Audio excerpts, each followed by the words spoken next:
जाति ना पूछो साधु की, पूछ लीजिए ज्ञान, मोल करो तलवार का, पड़ा रहने दो म्यान। संत कबीरदास जी कहते हैं कि साधु की जाति नहीं होती, उसकी जाति नहीं पूछनी चाहिए, बल्कि साधु का ज्ञान ग्रहण करना चाहिए। साधु का ज्ञान जात पात से परे होता है। किसी भी व्यक्ति की विद्वता, उसका ज्ञान उसके जात पात के बंधनों से मुक्त होता है। किसी भी व्यक्ति का ज्ञान ही उसका मूल्य होता है। जिस प्रकार म्यान का कोई मूल्य नहीं होता, बल्कि उसमें रहने वाले तलवार का मूल्य होता है। युद्ध में म्यान नहीं, तलवार की पूजा की जाती है। इसी प्रकार शरीर का नहीं, उसमें व्याप्त ज्ञान का मूल्य होता है, जो परिश्रम और साधना से ही मिल पाता है। इसलिए साधु के जात पात को नहीं, उसके ज्ञान की पूजा करनी चाहिए। इसलिए संत कबीरदास जी ने कहा है, संतों का असली स्वरूप शब्द या नाम होता है। वे शब्द या नाम में से ही आते हैं और हमारे ख्याल को शब्द या नाम के साथ जोड़कर उसी नाम में वापस जाकर समा जाते हैं। इंसान का उस्ताद इंसान ही हो सकता है। देवी देवता किसी ने देखे नहीं, परमात्मा के स्वरूप को किसी को पता नहीं। जब तक कोई हमारे जैसा इंसान होकर न समझाए, तब तक उस मालिक के बारे में हमें कुछ भी समझ नहीं आ सकती। हजरत ईसा ने उन महात्माओं को देहधारी शब्द कहा है, यानी वह शब्द जब इंसान के जामे में आ जाता है, हमारे लिए देहधारी गुरु बन जाता है। लेकिन असल में परमात्मा और शब्द एक ही हैं। हजरत ईसा कहते हैं, मैं और मेरे पिता एक ही हैं। आदि में सब था, सब में परमात्मा के साथ था और शब्द ही परमात्मा था, और सब देहधारी हुआ और हमारे बीच में आकर रहा। हजरत ईसा खुद अपने बारे में फरमाते हैं, मैं पिता में से प्रकट हुआ और इस दुनिया में आया हूँ। मैं दुनिया को छोड़ूंगा और वापस पिता में समा जाऊंगा। आगे कहते हैं, जब मैं दुनिया में उनके साथ था, मैंने उन्हें तेरे नाम से जोड़ रखा। जिनको तूने मुझे दिया था, उनको मैंने संभाला और किसी को भी नहीं खोया। अर्थात हे मालिक, जितना समय मैं दुनिया में रहा, मैंने उन सब रूहों की संभाल की जो तूने मेरे सुपुत्र की थी, और उनमें से किसी को भी गुमराह नहीं होने दिया। मालिक और मालिक के भक्तों में कोई फर्क या भेद नहीं है। वे मालिक की भक्ति करके मालिक का ही स्वरूप हो जाते हैं। वेद का कथन है, ब्रह्मा बेता ब्रह्मा एवं भवति, कि ब्रह्मा को जानने वाला ब्रह्मा ही हो जाता है।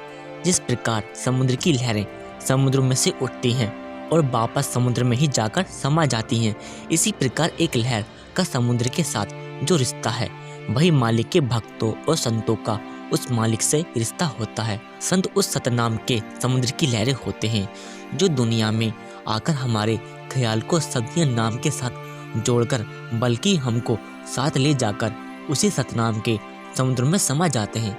परमात्मा जब हमें देह के बंधनों से छुड़ाना चाहता है, तो वह खुद गुरुमुखों के अंदर बैठकर हमारे ख्याल को शब्द के साथ जोड़कर हमें वापस ले जाकर अपने में ही मिला लेता है। गुरु रामदास जी फरमाते हैं, समुद्र बिल्ला शरीर हम देखिया, एक बसत अनूप दिखाई, गुरु गोविंद गोविंद गुरु है, नानक भेदना भाई। गुरु साहिब समझाते हैं कि हमने शरीर के अंदर शब्द की कमाई करके देखा है कि परमात्मा और गुरु एक ही हैं, दोनों में कोई अंतर नहीं। गुरु अर्जुन देव जी फरमाते हैं, गुरु परमेश्वर एक को जान, यानी मनुष्य के अंदर प्रभु ने खुद को छिपा रखा है।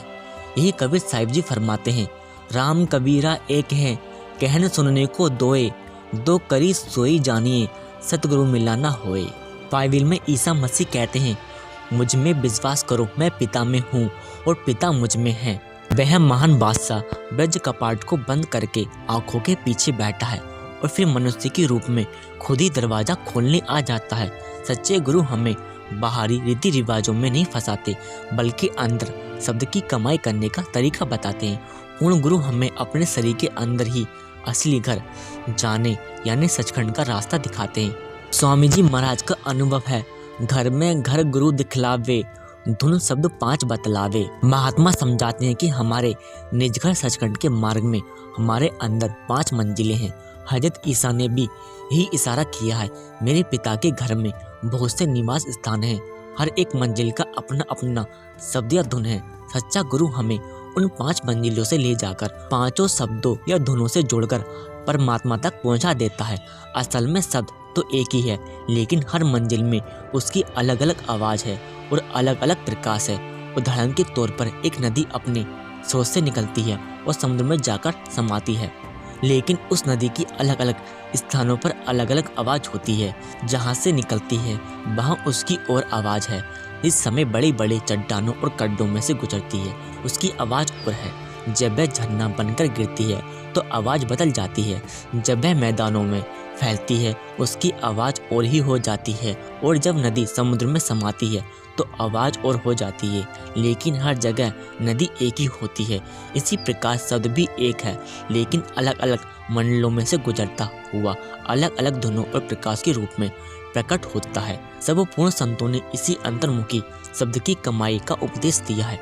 कवि साहिब भी 5 शब्दों का जिक्र करते हैं और शब्द की साधना पर जोर देते हैं। 5 शब्दे अनहद बाजे, संगे सरिगा पानी, कबीर दास तेरी आरती, किन्हीं निरंकार निर्वाणी। भाव यह है, वह शब्द जो सबका करता है, उसकी साधना परमात्मा से मिलाप का एकमात्र साधन है।